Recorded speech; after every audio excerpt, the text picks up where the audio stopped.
sabbatical for the captain.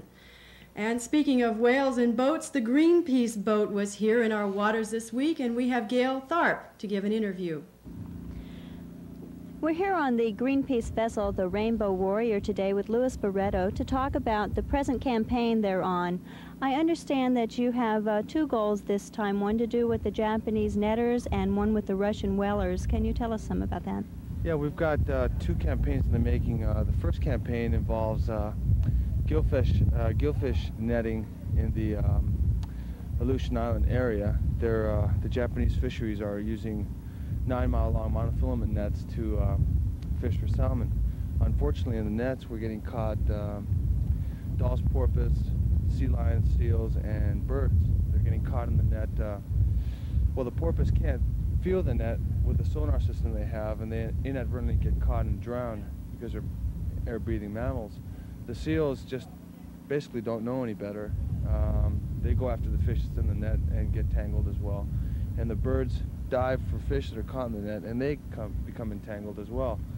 So we're out here urging the Japanese fisheries, first of all, to change their equipment around and modify it so that they can put plastic tubes inside the net itself so that it can give the sonar system something to bounce off so that the porpoise can see the net, basically, or hear it. They did do some testing. The Japanese Fisheries Department did testing on this method of augmenting the netting, and they found a 50% reduction in the kill of porpoise, and we feel that that's a significant reduction when you figure that they have a quota of 5,000 porpoise per vessel, have 140 vessels, roughly. That's a lot of porpoise. Yeah. That's so substantial. Hopefully, you know, what we want to do is urge these people to change their, modify their nets and cut down on the mammal kill. We'd actually like to see the Japanese quit the strip mining of the ocean with these 9-mile-long nets, but unfortunately, I think that's going to be a battle that's going to have to be fought on a governmental level between the U.S. and the Japanese, since the Japanese are getting licensed from the U.S. government. So on the Japanese, it's mainly you're going to give them a verbal confrontation of what you feel they can do to improve it. What about the Russians with the whaling? What do you intend to do with that campaign?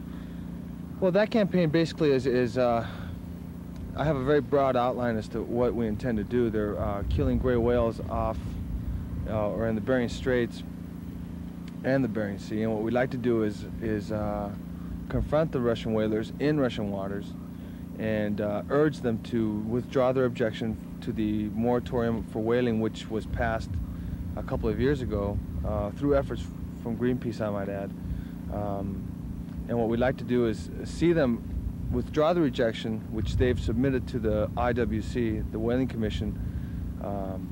They've objected to the moratorium and say they plan to continue whaling after 1986. We'd like to have them withdraw that objection, quit whaling altogether, because basically what they're using this whale meat for is to feed mink farms. And you know, you're wasting an incredible mammal to feed other little mammals, to kill them to make mink coats. You know, I mean, the whole thing is just totally ludicrous. It's ridiculous, and there has to be other means of feeding these animals and saving you know, the few whales we've got left on this earth. Have you done this kind of campaign in Russian waters before? No, this is the first time we've actually are going to enter Russian waters and confront the Russians in their own territories. Isn't that a little scary? Well, not really. You know, we've got some international press on board. We've got excellent TV coverage, and we feel we've got enough backing on a worldwide level to more or less check whatever things that they plan on doing. You know, it has to be done. I see, you know, it must be done. And the other methods we've tried just don't work. This is really the only method that brings attention to the problem and allows us to let the people around the world see what's going on. So among a lot of issues, strip fishing is another issue that you're really concerned about. Yeah, the strip mining is ridiculous. I mean, that's what I like to call it. We call it here. You know, a 9-mile net is a lot of net, and you're catching a lot of salmon, you know. Salmon bound for the United States, no less. And, you know, the whole thing behind that is geopolitical, really. It's not it's not fair to the fish. It's not fair to the fishermen here in Alaska, for sure. And you know, we've got to start conserving our resources. We're not against fishing by any means. I mean, fishing is a good form of nutrition, you know, feeding the populace. But 9-mile nets, I mean, that's, you know, 140 9-mile nets set in one night. That's a lot of fish. I know Greenpeace has a lot of things that they feel are important on sea mammals commercially and that kind of thing. What about subsistence whaling and subsistence fishing for seal and that kind of thing? What is the stance that Greenpeace takes on that issue? I knew you were going to ask me that. Well, it's an issue that Greenpeace has had a difficult time trying to outline or actually put a definition on. You know, we definitely feel that mammals that are at the point of extinction shouldn't be hunted by anybody, and there must be other methods of feeding people besides killing whales.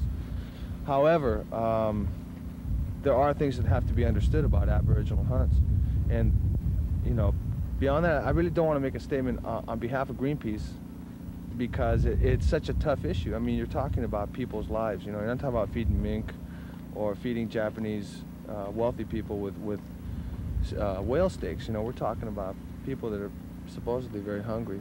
So it's a tough issue, and you know, it's one of those gray areas. That's great. Well, I want to thank you very much for spending this time with us, and we've enjoyed having you here in Port. Good. I just want to thank everybody in Alaska for a really good time and a beautiful, beautiful place.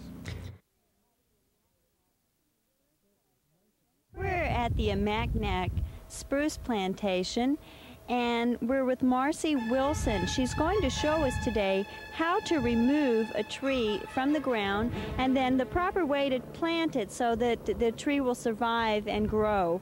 And can you tell us exactly why we're clearing these trees out? Yeah, this is a playground we're going to be building, and right here is going to be a volleyball court. What we want to do is clear these out so that we can put sand down for the court to be played on. And we're going to open these trees up to be taken by the public. You can take up to 6 trees, and our hours are 7:30 to 4, Monday to Friday, but we're often out hauling wood or picking up sand or on some sort of errand, so it would be best if you call the rec center and set up an appointment. And if either leave your name and we'll get back to you, or suggest a time, and we want to be out here when you come out, and we can help you out, give you some tools if you need it, or in any way that we can assist you. Why don't we go ahead and get started here? Right, what I've done already is I've taken my pick and I've picked around the edge. And as you can see, the root system is beyond the drip line. Here's a root that is already exposed. And they're quite long. I noticed that this tree is a little bit yellow. Can you tell me why that is, and where did these come from? Okay. They're yellowed because there's just not good nutrients in this soil. When you dig it up, it would be best if you had your hole ready at home, already dug up to put them in. And use some sort of a fish fertilizer, or we use an organic fish fertilizer you can get at the stores here. And that'll put nutrients into your soil and also prevent shock. And these trees most of them are seedlings from these larger trees over here. Those trees were planted by the Russians in, I believe in the 1800s. And a few of them were just dying, the snags, and I cut them down. And I counted 128 rings on one of them, and I didn't take the time to count the rest of them, but they're very old trees. They're also diseased. That's why they're looking pretty shaggy. I took some of the branches off and cleaned them up, but they're just so old, they're not looking very good. So they're over 100 years old. Yes, that's right. Yeah, you want to be careful that you don't cut through any roots, and yet all this soil is just going to be a lot of weight for you, so if you want to go ahead and take some off around the edges, that's probably a good idea.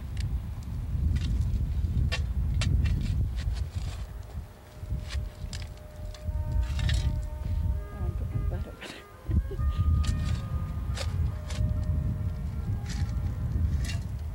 I'm just taking the rocks off the top mainly.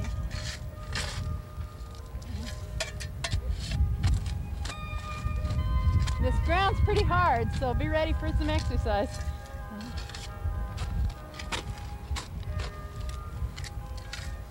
So you want to keep pulling any roots up that you find as far out as you possibly can without damaging them. What you might want to bring along is a little pruning shear. Any roots that you can't get to the end of, if you can cut them as straight as you can, as far down. A better chance of survival then. Right. Well, I see that there are 2 trees here. Yes, I had a little one to the side of this. They've seeded themselves, and they quite often do it close together. This is the larger tree, and then a smaller one. And I believe all these roots are intact, all the hair roots all the way out, and they can get quite long. As you can see, no soil hung on to these roots. It's quite dry out here in the rocky soil. That's why it's important to wrap them up and then get them planted right away and get them watered in. And I'll just demonstrate on this smaller tree here. You can just wind this longer root around, and you don't plant it very deep. If you go too high up on the stem, you'll suffocate it. Then just cover it up with soil and water it in well and fertilize it. Your chances of it growing are pretty good.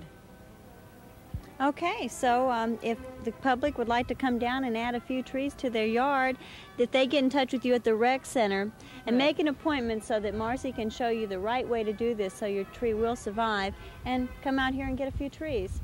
Thanks a lot, Marcie, for showing us. Thank you. This is Gail Tharpe for Channel 8, and we're here with Anna McGlashan to find out a little more about this picture that she has handmade of the local Russian Orthodox church that is located in Unalaska here. Anna, could you tell me exactly how you went about making the picture? What did you do to get the materials together and put them together? Well, it took me over 2.5 years to get all the material I wanted, because I was ordering by small fabrics, you know, cuts. Then I couldn't get all the colors I needed. Then this last spring I went up to Anchorage and I finally got color for the bay, so that's the closest I could get. So I put it together in June and finished in July. So in June you started putting it together after you finally got all of the fabrics. I started cutting it and just sew it together. And what did you use for a basic design to cut your pieces out with? Well, I drew my own picture out of a small picture like this and enlarged it myself, you know. And then use that for your pattern? Yeah, I cut it up and used it as a pattern. And then you hand-stitch all of this, I take it? Yes, I did. And what is the material that you used? Is it all the same type of material? It's all velvet. It's all different kind of velvet, but it's all velvet, though. Now, are these stitches here, this grass work here, is that stitching too, or is that... Yeah, it's embroidery. That is as well, and then all of this path work here, that is all embroidery too, where the fencing is? Fencing and the windows. And it took you, what did you say, about a little over a month or around a month to finish it after you got the pieces together? Yes. What made you decide to do this picture? What gave you the inspiration for it? Well, I just felt like making something for a church, and I figured since the church's this color keeps changing and changing, and I want the children, you know, future generation, to see what it looked like. And at the time it's made, I want to see one person that's been working in there to be presented to, you know.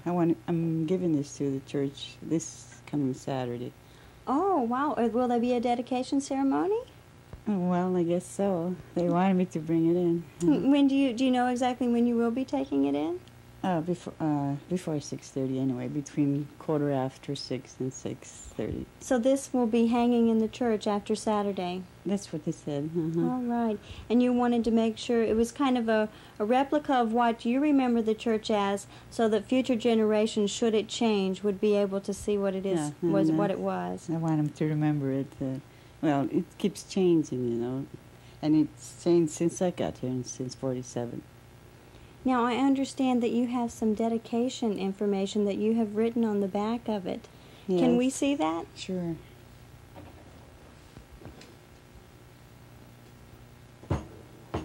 Would you read that for us? Well, Or would you prefer I that just, you go ahead. Oh, okay. It says, August 23rd, 1983, Anna Shane McGlashan, lovingly presented to the Church of the Holy Ascension at Unalaska, Alaska, completed in 1894, dedicated as an historical monument in 1970, and these people. Now, the names I would not be good at. Would you mind saying the names for me?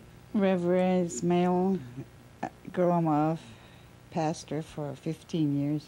I guess we smile, I guess, and call him. Nick Klekanov, warden for 20 years. John Cherpanov, choir director for 20 years. Phil M. Tudikov, lay reader for 15 years. And to all the members of the church. And I noticed that these 4 people have their signatures next to it here. They signed it. Well, that is just lovely, and you can see all the work it took in the stitching here. Up here I put on where I was born. You know, I was born in St. George Island, July 29, 1923. Moved to Alaska, November 1947. And have been here since then. Yes. All right, that is just beautiful. We can turn it back over. Well, I'm sure that took a lot of dedication to complete that. I know stitchery is quite time-consuming, and we also would like to thank you for giving us the opportunity and coming and being able to present it to Channel 8 so that everyone in the community can have a chance to see it. Yeah. All of you kids are from the day camp, right? Yeah. Why don't you tell me who you are? Sean, Amy, Josh, Christina, Aaron, Nathan. What kind of activities did you guys do in the day camp that you really enjoyed, that were your favorite? Amy, what kind of activity was your favorite? Camping. Camping? What'd you do when you were camping? Well, at around 12 o'clock, we told the scary ghost stories. And everybody was okay in the morning, and then we had eggs and sausages and pancakes. Did you help fix breakfast? No. Did you help clean up afterwards? Mm-hmm. Everybody helped clean up afterwards? You had to go down to the pond and wash your own dishes. All right. How about you, Sean? What was your favorite thing about day camp? The parade. The parade? What'd you do in the parade? Hold the banner. You held the banner? Did you make things for the parade too?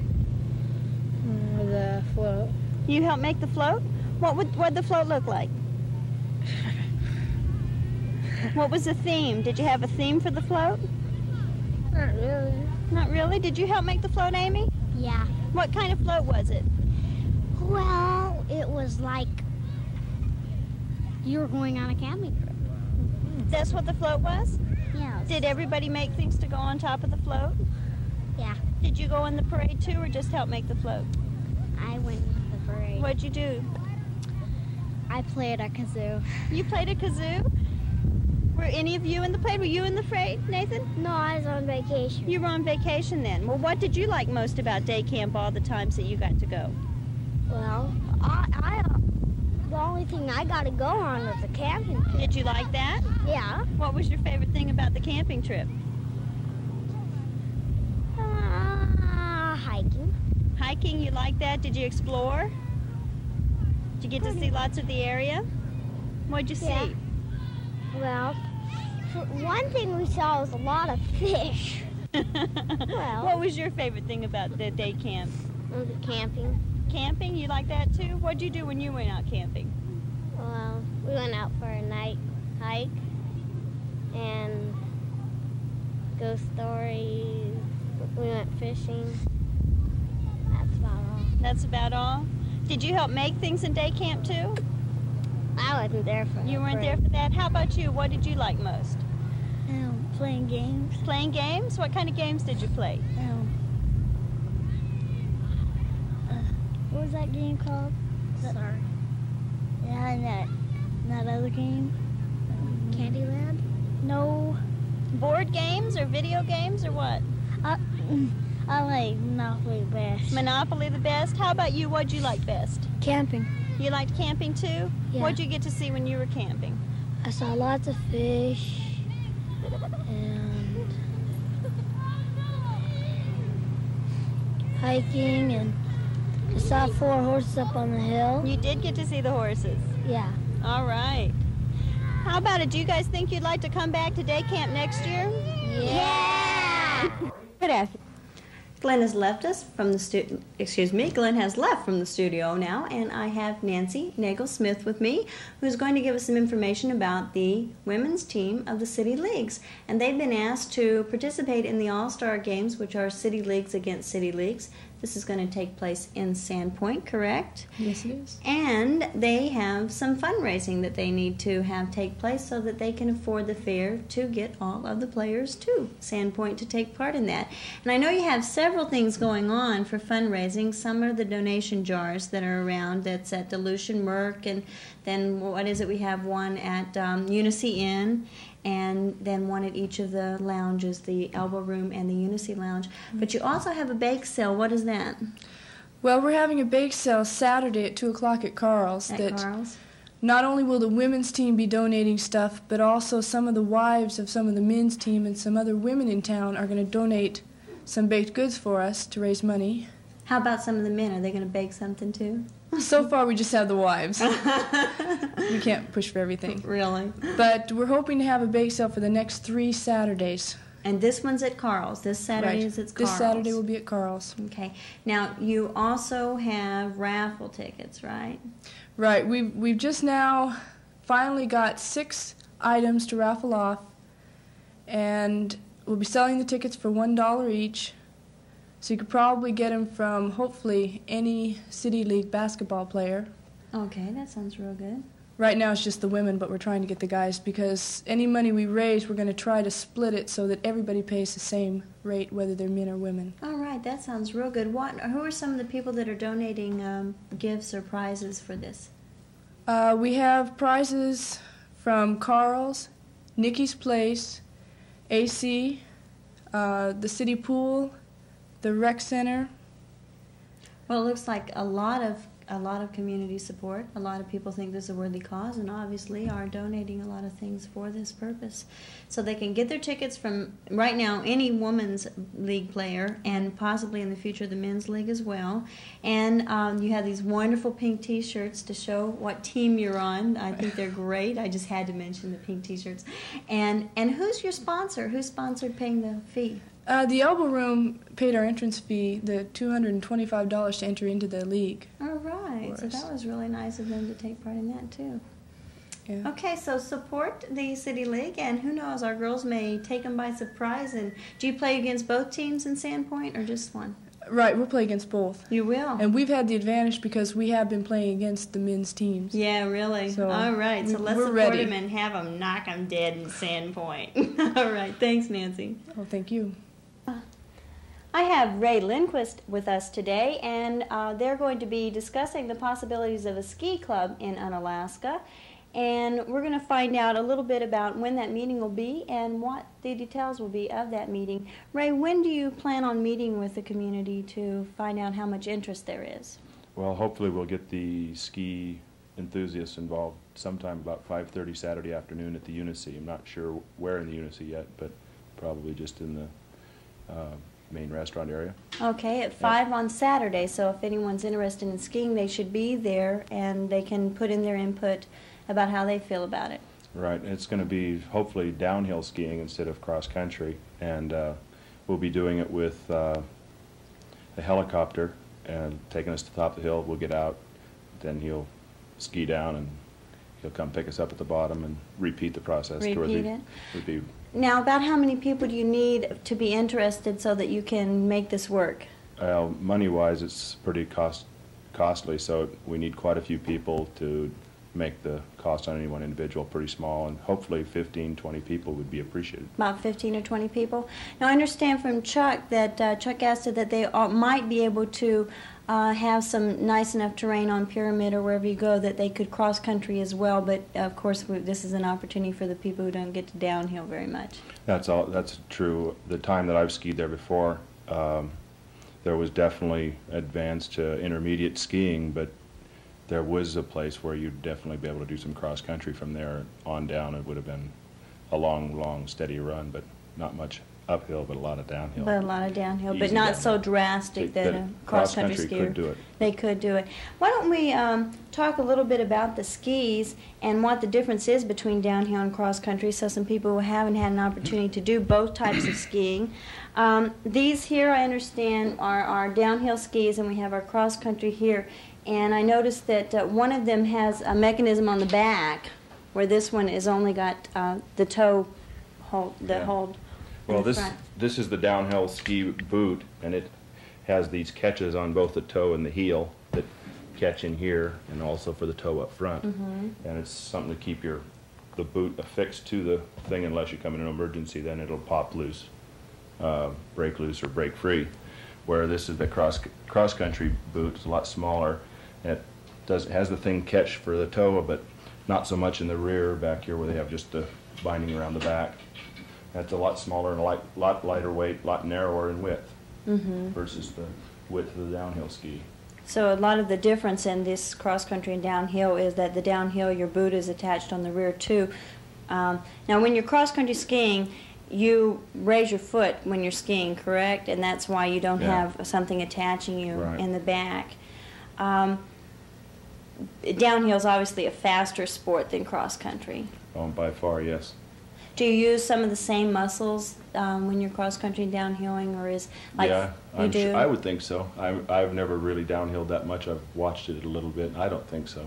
You don't think so? But I'm not really that sure. I can't say. I would think that probably you use more of your ankles in this, since you don't have anything holding you in.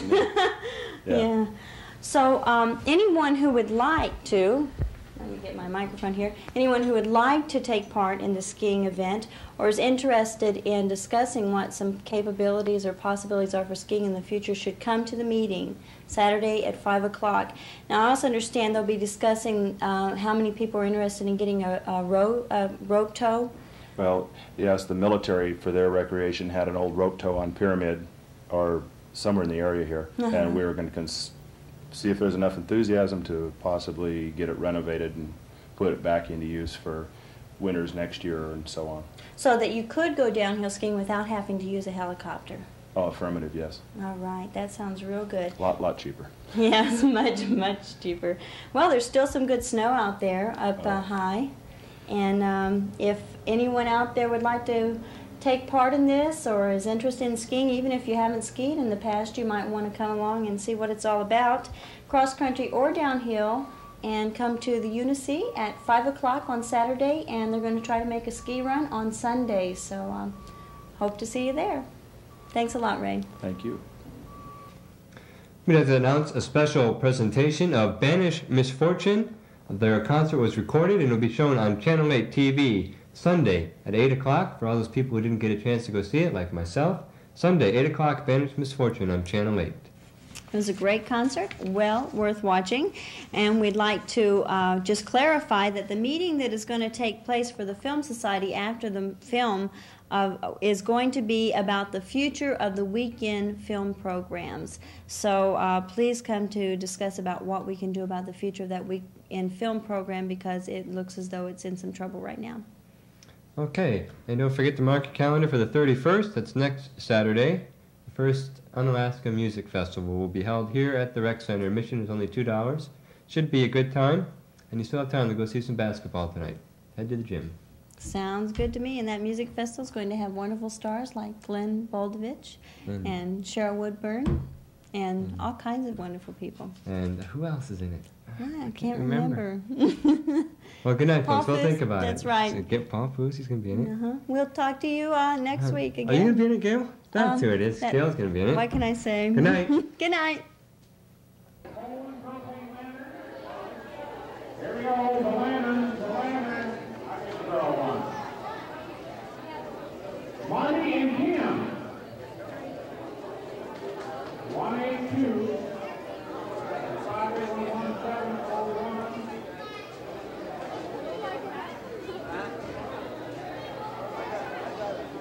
Great. You got it, Marty.